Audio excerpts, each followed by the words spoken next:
Welcome to Bible Fiber, where we explore the textures and shades of the biblical tapestry. I'm Shemini, president of the Jerusalem Connection, a Christian organization dedicated to sharing the stories of Israel's people, both ancient and modern. I'm also the author of the book Bible Fiber, a 52-week study of the 12 minor prophets available on Amazon. By following the Jewish calendar reading cycle over the last 5 months, we have already reached the third book of the Bible. This week's Torah portion covers Leviticus 9:1 to 11:47. The portion is titled Shemini, which in Hebrew means eighth, because the text begins on the eighth day. In the Bible, the number 7 symbolizes the completion of creation, because at the start of creation, God completes his work in 6 days and rests on the 7th. The number 7 is forever integrated into the order and rhythm of the world God created. The number 8, or more specifically, the 8th day, represents something distinct. It's divinely sanctioned human creativity. Once God brought the universe into existence in 7 days, human history began on the 8th day. According to a Jewish tradition and the Midrash, by the 8th day of creation, Adam and Eve had already been exiled from Eden. In the Midrash's creative telling, Adam was terrified by the approaching darkness, so God taught Adam and Eve how to make fire. And this was the first moment that humans became partners in the ongoing work of creation. When the author of Exodus described the divine blueprint for the tabernacle, he intentionally echoed the story of creation in Genesis. The text describing the construction of the tabernacle is replete with linguistic and structural markers linking the sanctuary to Eden. For example, the instructions for building the tabernacle are organized into 7 distinct speeches from God to Moses. Each speech begins with the phrase, "The Lord said to Moses." This 7-fold structure intentionally mirrors the 7 days of creation in Genesis 1. In Genesis 2, it's the linguistic parallels that are phenomenal. The text states that the heavens and the earth were finished and that God saw everything that he had made and blessed the 7th day, which he hallowed as his rest.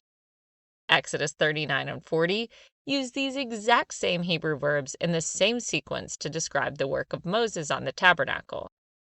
Exodus records that all the work of the tabernacle was finished, that Moses saw all the work, and that he blessed the people before he anointed and hallowed the sanctuary. The author's intent here is clear.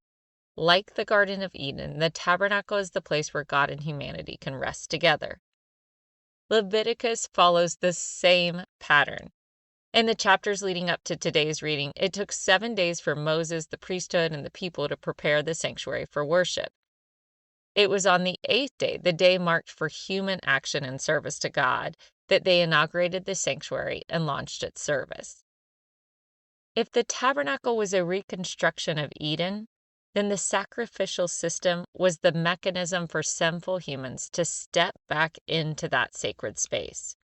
The sanctuary in the wilderness served as God's earthly home where he could abide with his people once again, reclaiming the intimacy of the first creation and ensuring that the Creator was no longer distant, but near.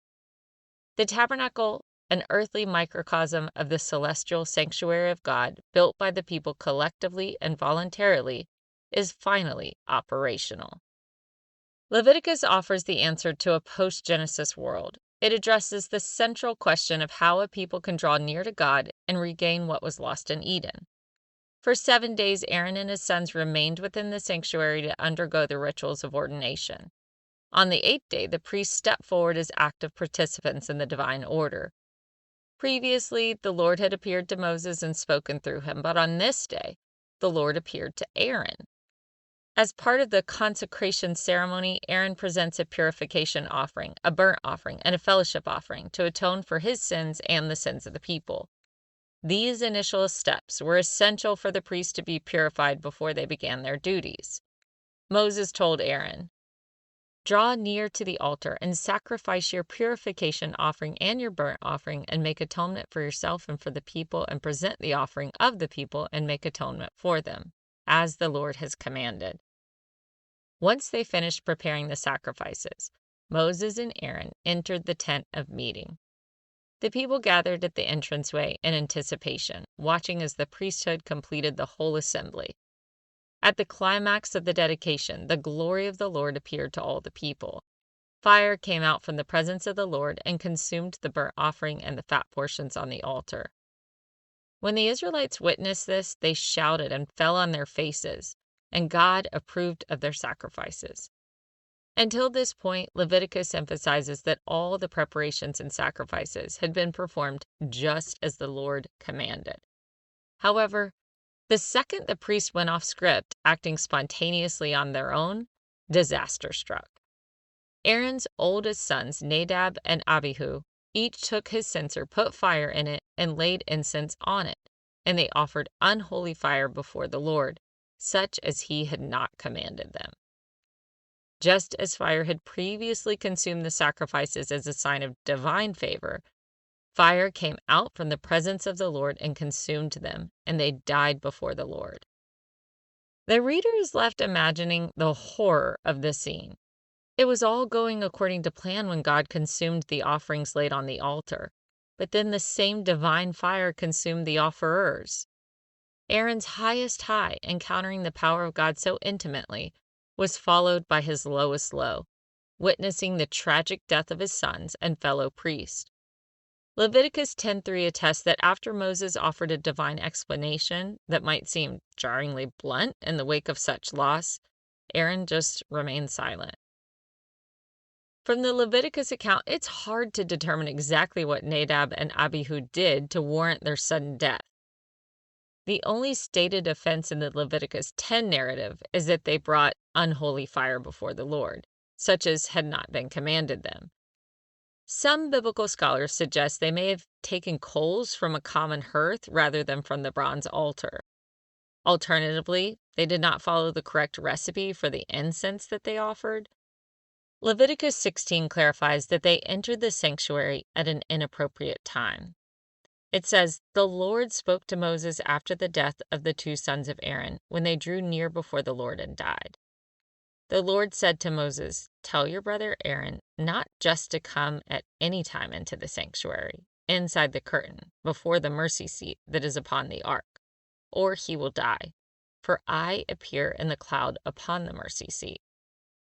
So perhaps the main problem was that they entered the Holy of Holies as they pleased without following any protocol. Immediately following the explanation of the incident in Leviticus 16, God establishes the protocol for the Day of Atonement. For the first time, he explains that the most holy place can only be accessed on the Day of Atonement and only by the high priest. This rule was laid out immediately following the death of Nadab and Abihu, so it was probably the protective boundary to prevent further tragedy. Only a few verses after the burned corpses of Nadab and Abihu are carried outside the camp, God issues an ordinance to Aaron that no priest are allowed to drink wine or strong drink before going into the tent of meeting. Biblical commentaries often suggest that the proximity of this ban to the tragedy indicates that the two sons may have been drinking on the job. Alcohol can certainly impair one's judgment, and perhaps in their drunken enthusiasm, they brought the wrong fire into the tabernacle at the wrong time. But just to be sure, the Nadab and Abihu tragedy was not the only time those who underestimated the power of God's close presence paid for it with their lives. 1 Samuel 5 attests that after the Philistines captured the ark at Ebenezer, they brought it into the temple of their god Dagon in the city of Ashdod. They placed the ark beside the statue, treating it like a trophy of war. The Lord struck the people with an outbreak of tumors. Thinking the location was the problem, the Philistine leaders moved the ark to Gath and then to Ekron. In each city, the result was the same. The people were struck with tumors. After 7 months of plagues, the Philistines realized they could not contain the ark. They returned it to Israel on a new cart, accompanied by a guilt offering of golden tumors and golden mice. The people of Beth Shemesh experienced a similar tragedy when the Ark of the Covenant returned from Philistine territory. 1 Samuel 6 records that the residents initially rejoiced when the ark arrived on a cart pulled by cows. However, the celebration turned to mourning when some of the men looked into the ark. The Lord struck down 70 men of the town for this intrusion, and their deaths caused a wave of terror among the survivors. During King David's first attempt to move the ark to Jerusalem, he also placed it on a cart, but he should have had the Levites carry it on their shoulders with poles as the law commanded. When the oxen stumbled at the threshing floor, Uzzah reached out his hand to steady the ark. The anger of the Lord burned against him, and he was struck down immediately. 2 Samuel 6 says, "The anger of the Lord was kindled against Uzzah, and God struck him there because he reached out his hand to the ark, and he died there beside the ark of God." Later, when David finally brought the ark to the city of David, he ensured that the priest followed every detail of the law, carrying the ark on their shoulders as commanded by the Lord. My takeaway from this story is that our God is a God who defines the parameters of our worship and the boundaries to how close mortals can come to his presence. We don't get to make the rules.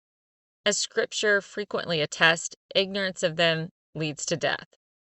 When secular people say everyone has their own approach to God and worships God in their own way, they are kind of stating something that is entirely counter to the God of the Bible. That is why religious Jews don't accept an alternative capital city to Jerusalem or ignore the many legal requirements of them as laid out in the Torah. And that's why Christians don't accept the many paths that lead to the Father, but only one. Jesus said, "I am the way, the truth, and the life, and no one comes to the Father except through me." We don't get to reinterpret or reinvent paths to God in our own creative ways. Human creation, unlike divine creation, has limits, even on the 8th day. So don't dismiss these stories of divine wrath as just Old Testament drama. The book of Hebrews in our New Testament warns Christians that we too should only offer worship that is acceptable to God. Hebrews 12 says, "Therefore, since we are receiving a kingdom that cannot be shaken, let us give thanks by which we offer to God an acceptable worship with reverence and awe, for indeed our God is a consuming fire." In the tabernacle, the fire was a sign of God's residence. When the fire consumed the burnt offering on that 8th day, it signaled that the bridge between heaven and earth was open. But when that same fire consumed Nadab and Abihu, it signaled that his holiness cannot be trifled with or approached on human terms. Recognizing God as a consuming fire requires us to leave behind any casual or indifferent approach to worship. It forces us to acknowledge that while we are invited into the intimacy of a restored Eden, we enter a space that is defined by God's character and not our own. The boundaries of the tabernacle were not meant to keep people away forever. They were meant to prepare a people who could survive the heat of his presence. By following the way he has provided, we can draw near to the fire without being destroyed and finding the warmth of the fellowship that was lost in the first creation. That's it for this week. Join me for next week's Leviticus reading. And if you'd like to get the study questions that go with this episode, visit our website or sign up for the newsletter at thejerusalemconnection.us. Shabbat Shalom and Am Israel Chai.